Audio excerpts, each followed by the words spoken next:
No, it's not. Very Kenyan. Okay, chạy giúp anh quay cái. Very Kenyan. So beautiful.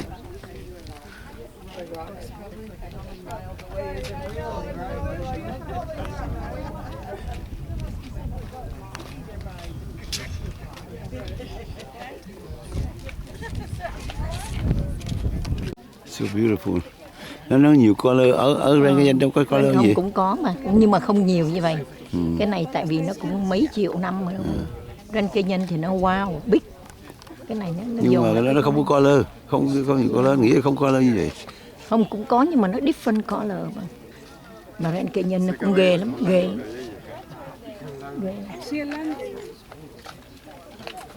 Así primero y Go up here. Odd light is from the clouds, which is really cool because it's sunlight in certain little spots.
don't hear him yet. When he honks, we'll let him pass.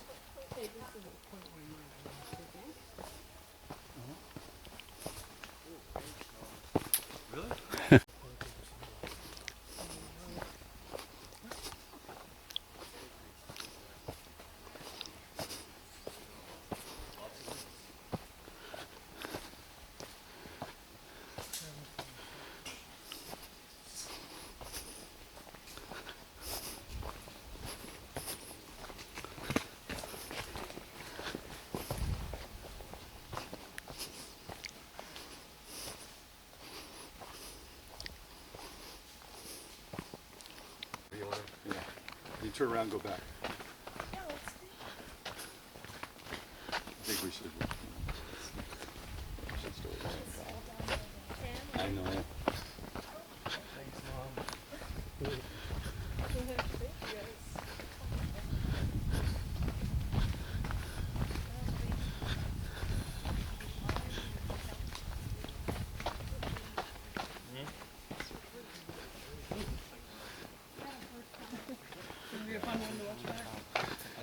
Live streaming.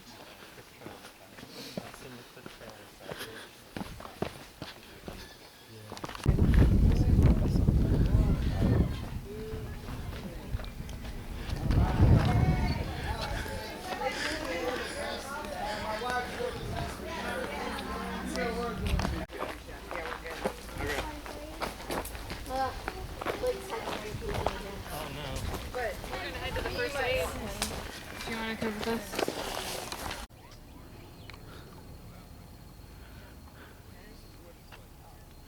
Thôi đi ra đi.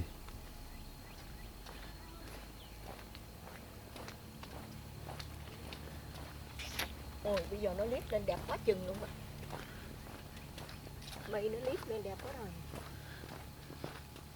Này trên cao nhất mà mây nó phủ. Yeah. Lấy lát người ta chụp cái bản bức này cái gì lúc ao ở đây.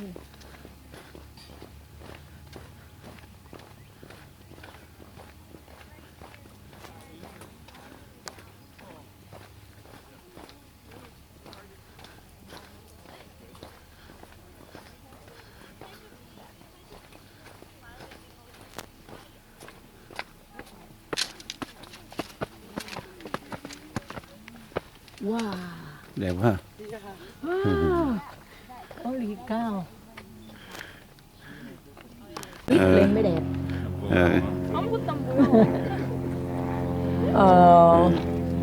Mới thấy đây bây giờ mới yeah, biết I à. know. Sao vậy cơ? Bây giờ hên xui à. Thì thôi vậy mới. Thôi được rồi. Inspired by Kon-Tiki and experimental voyaging and the dream of native Hawaiians came together to build a voyaging canoe in the traditional Hawaiian style.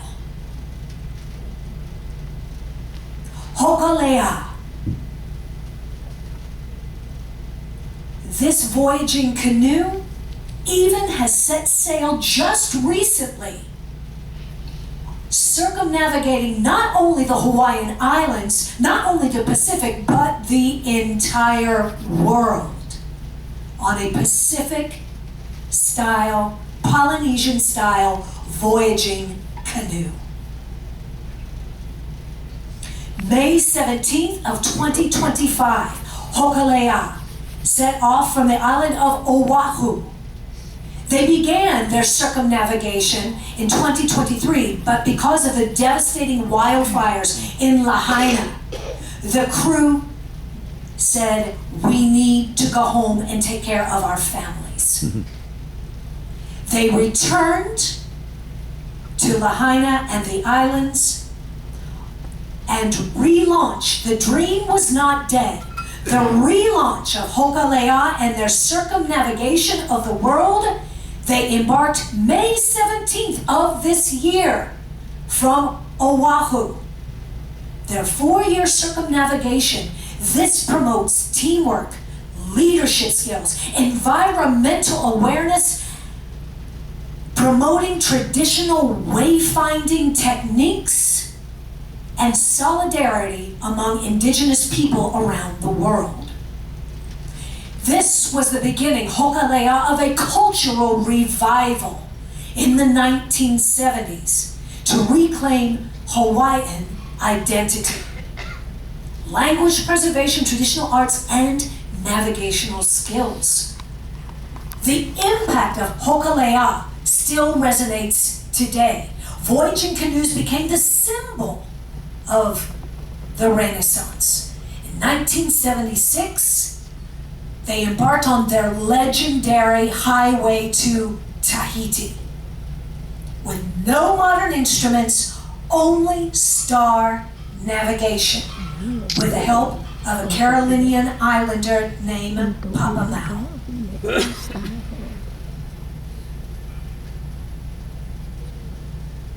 The legacy lives on, including educational programs, cultural preservation, and environmental awareness. This is Hokalea's circumnavigation, their 4-year journey. They just began their journey. While we are sailing north, they are sailing south. They will end up in Tahiti. And with any luck, within a month, we will be in Alaska, Norwegian Sun will be in Alaska, and eventually, sometime next year, Hokalea will be in Alaska as well. So if you happen to be on your Alaskan adventure cruising with Norwegian, you just might see the crew of Hokalea sailing those icy Alaskan waters, renewing their connection with their Alaskan brothers and sisters. As a matter of fact, the second vessel, the second voyaging canoe, was actually built from 2 immense spruce trees that served as the hulls for the second voyaging canoe, continuing Hokalea's legacy. And it inspires a new generation. Voyaging inspiration from Disney's Moana. How many of you seen Moana? Yes? How many of you seen Moana 2? Yes? Yeah. As a matter of fact, we were just recently in French Polynesia, and our French Polynesian shore excursion connections that work with our team, I had a little talk with him and I said, when it comes to Moana, I said, did Disney get it right? And they said, actually, overwhelmingly, Disney got it right. He said, the only thing that we saw on social media is that the story of Moana, he said, the Hawaiians kind of took that story. That's our story from French Polynesia and Tahiti. And as a matter of fact, a small island off the coast of Tahiti served as the inspiration for the island in Moana. So French Polynesia and Polynesia in general, the Polynesian nation, 10 million square miles, if you will, is not just the Polynesian Triangle. It's actually an octopus with its tentacles radiating out into Melanesia, Micronesia, all the way out to Rapa Nui. And at the head of the octopus is Tahiti.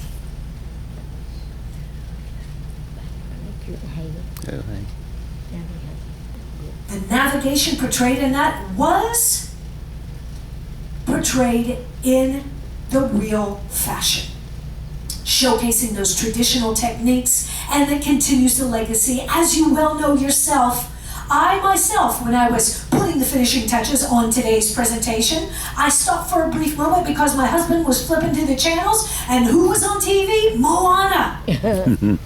I thought, this is fate. I'm supposed to be doing this. The Pacific's enduring mystery. Archaeological puzzles still left to be solved. Navigation secrets. Traditional knowledge is still being rediscovered. And ocean-going exploration continuing Cook's legacy. I hope that you have enjoyed today's presentation, giving you an overview of all of these incredible journeys that have broadened our understanding of that vast ocean wilderness that is the Pacific, that deep blue, those deep blue ocean highways that we still travel today, even in a beautiful vessel like the Norwegian Sun. There are still new places to discover. Speaking of discovery, what about tomorrow? Thank you for coming, and this is tomorrow's adventure. Sandalwood, sugar, and sovereignty, the forces that shape Hawaii's destiny. So we're going to explore the rise and fall of the Hawaiian kingdom and how it became the 50th state, which is still under debate. So thank you once again for taking some time out of your very busy... 17, I passed as a chief engineer, and I am here. Thank you very much. All right, thank you very much, our chief engineer, Toronto. And we have your general manager, Srako. Good morning and welcome to everyone. Even it's the 5th or 6th day of the cruise. Still now we are at the sea and pretty much all on board, so I can say so. So Zdravko, myself, coming from very south of Croatia, a small coastal city named Dubrovnik, which is also a very popular stop for cruise lines. I'm born and raised in a native family among two more brothers. And somehow I was a pride of family because I was the best student. So family had big hopes for me that I will end up in local social life, community as somebody important, like chairman maybe. So the reason, because I was attending the business school, School of Economics, high school, then I moved to the University of also Economics back in Dubrovnik, Croatia. Did well, and then one day I clicked out. So to be somebody, or to get somebody position, you need to enter politics. It requires to be politician. I said, no way. So then I changed entirely my course of education. I moved to the hospitality management tourism school back in Dubrovnik. Did complete did obtain diplomas and whatever. Masters, and 94 I took advantage of opportunity to explore the seas and the rest of the world. The city Dubrovnik is a small city, only 40,000 people, but has registered 2 small cargo companies. So in meaning, there's a lot of seamen in Dubrovnik, a lot of family depending on the seamen. So in those two, there are a lot of bars. Everywhere you will find seamen. So in those talks with my brother, cousin, they told me, you should try. And I did it. 94, I joined my first cruise line. It was a weird sailing clipper, shipping capacity 150 guests. I joined that company in a capacity of bartender. Did a couple of nice contracts around the world. Then I realized that it moves too much. So I looked for more comfort. So I ended with the other company, Renaissance Cruises. It was a quite nice company, new in the market, 2099. And I entered that company with, as a sommelier, wineman. Why I've changed? Because my family used to make wine. So I was already in my genes, in my blood. So it was easy to adapt myself in new position. And then 9 years with Celebrity Cruises, and the best call did happen 2014. I got called from Norwegian, and here I am. First time on Norwegian Sun, I would say. 11 years with Norwegian, but the first time on this beautiful ship. And I have to share a little. 90 miles at the distance to the mainland. So this is a strategic Pacific midpoint. Now, let's fast forward to what's going on right now geopolitically. Right now, Hawaii, Guam, American Samoa, they are incredibly important strategic positions. You can do your own homework, but I've done mine. And I know a lot of the islands throughout Melanesia and Micronesia are not necessarily warming up to American interests.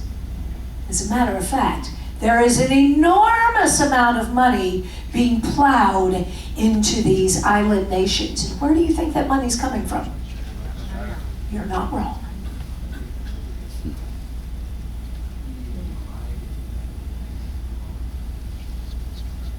But history does not fade, it lingers. The scent of sandalwood carried by the wind.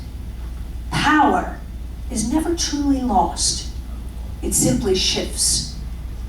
And those who seek it will always find a way. Hawaii's rich and storied legacy lives on in story and song, in cultural revivals, sovereignty debates, and self-determination. The story and the spirit of Hawaii lives on. Thank you very much, everybody, for coming today and spending a little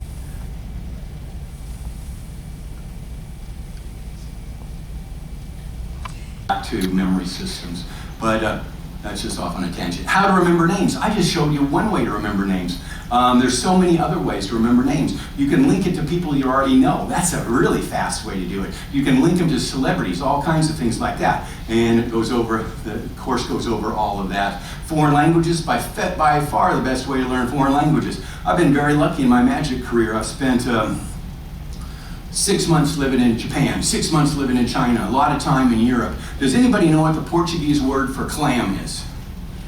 Amezuis. How would you remember that? Amezuis. Picture this, a little clam walking out of the ocean with seaweed and garbage all over it, and you look at that little clam and say, what a mezu is. See how easy that is? vocabulary, you can do it with any words. It's so easy to do. In Japanese, good morning, Ohayo gozaimasu, or you can just say Ohio for short. I'd wake up every morning, I'd see my girlfriend, and I'd go, oh, Ohio, and she'd say, what a mess you is, and she didn't even speak Portuguese.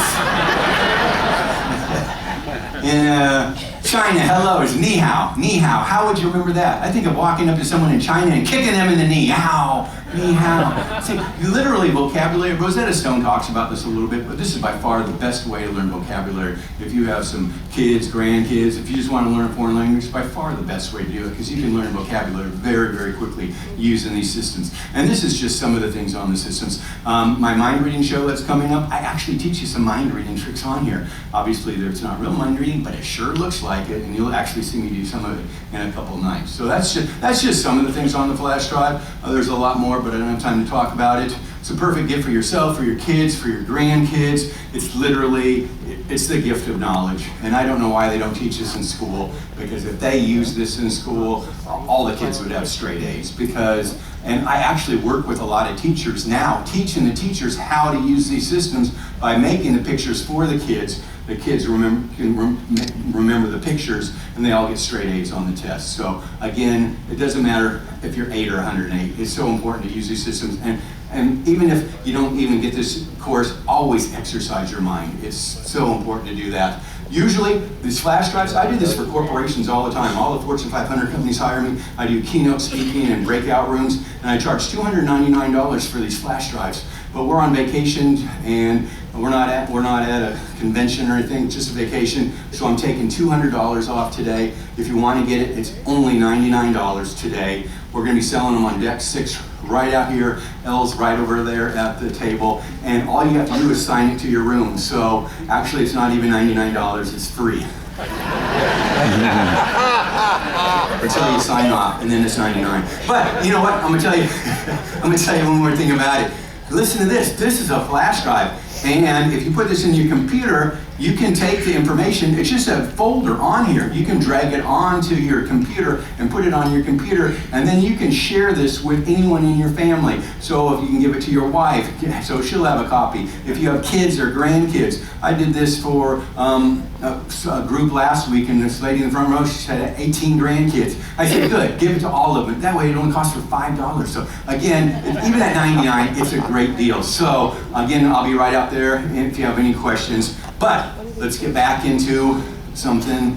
Let's get back into the faces. Now, I told you I was going to show you all these people, but I just talked for 7 or 8 minutes. But as soon as you saw our face, how many people knew? Race just right, don't call it out. But just how many people instantly knew what her name was?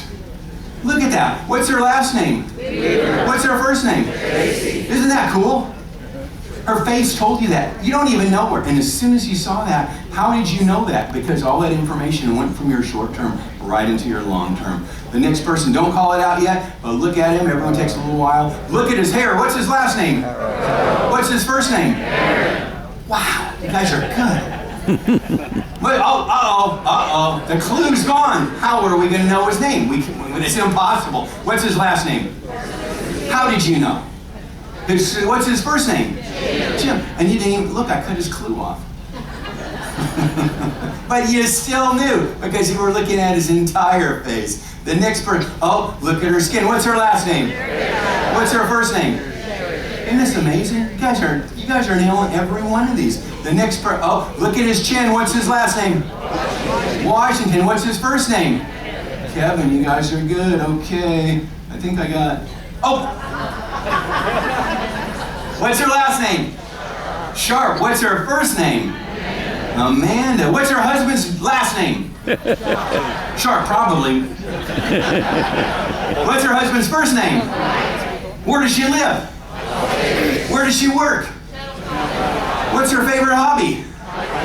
Isn't that amazing? That's amazing that you guys, her face told you all of that stuff. I'm going to be right out there if you have any questions again. They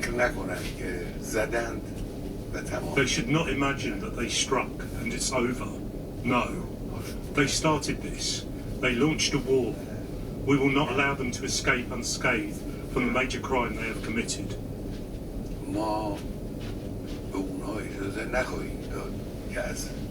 Iran has also now reported unconfirmed signs of radiation at the Natanz nuclear site. I call on all parties to exercise maximum restraint to avoid further escalation. I reiterate that any military action that jeopardizes the safety and security of nuclear facilities risks grave consequences for the people of Iran, the region, and beyond. A former general in Israel's Air Force said there were limits to what military force could achieve. I think we can say pretty much easily this was the most complicated and actually complicated, probably dangerous operation that Israel ever did in its history. We had a huge military success, a huge one. Okay, what's the next step? Are we going? Response to Israel's attack on Iranian nuclear and military targets early on Friday. Iran says at least 78 people were killed and 320 injured in Israel's initial attacks. While the Iranian leader Ayatollah Khamenei says Israel has launched a war and will suffer heavy blows in return. Well, last night there was an emergency session at the United Nations Security. Officials say that around 80 people, most of them they say civilians, including children, have been killed, as well as some military commanders and nuclear scientists. Iran has responded to Israel's attacks with strikes on Israel overnight, although Israel's military says that most of the missiles were intercepted. 3 people were reported to have been killed and dozens were hurt. And it wasn't just the main cities of Tel Aviv and Jerusalem that were targeted. In several towns, there was considerable damage to some buildings, proving that Israel's much-vaunted air defense system is not foolproof. Well, Israel's defense minister Israel Katz has said that the Iranian capital will burn if Iran continues to fire retaliatory missiles at Israel. Well, our Middle East correspondent Hugo Bachega begins our coverage from Jerusalem. Iran's response to Israel came at night with about 200 missiles.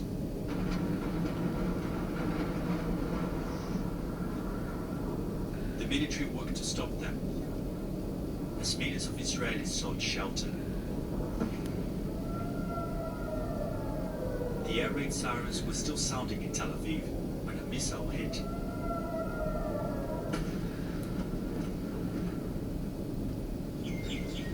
Iran's intention may have been to overwhelm Israel's defenses, and here it did. A residential neighborhood south of Tel Aviv caught up in this conflict. This is where the missile hit, completely destroying these houses, and there's a lot of damage all around here. And all morning, emergency services have been inspecting these buildings with residents coming to rescue whatever they can find. We have people that die here, and we have between 24 to 26 injured here in the site. This morning, Iran came under attack again. Here, plumes of smoke rise from Mehrabad Airport in Tehran. The Israeli military released these images of what it said were strikes on Iranian missiles ready to be launched.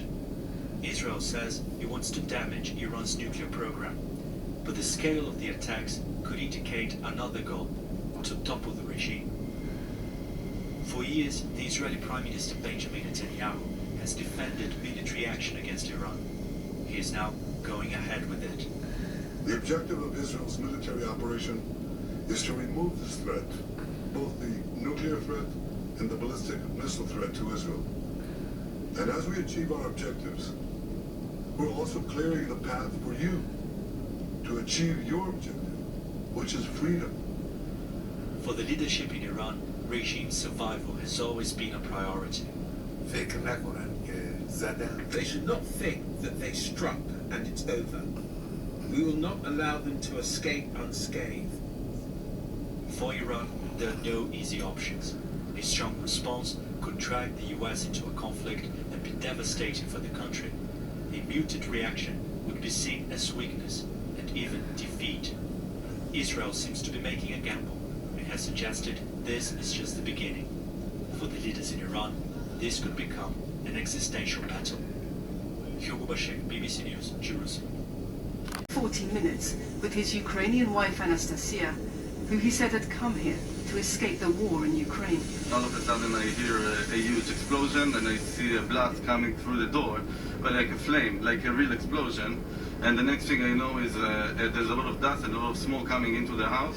Now suffering from smoke inhalation, his message to Israel's Prime Minister was keep going. They want to destroy us. And if they will have nuclear weapons, and they don't... This building in Tehran, among the dead, 20 children.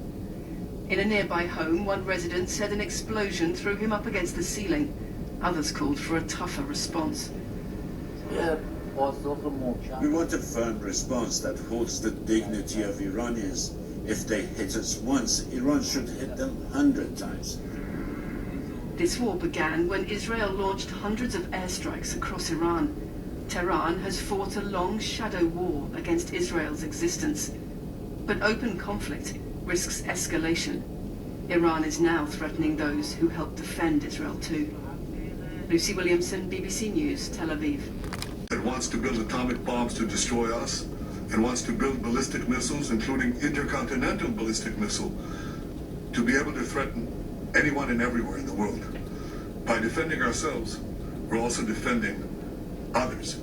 We're defending our Arab neighbors, our Arab friends in peace. We're defending Europe. We're helping defend also the United States, which helps us all the time.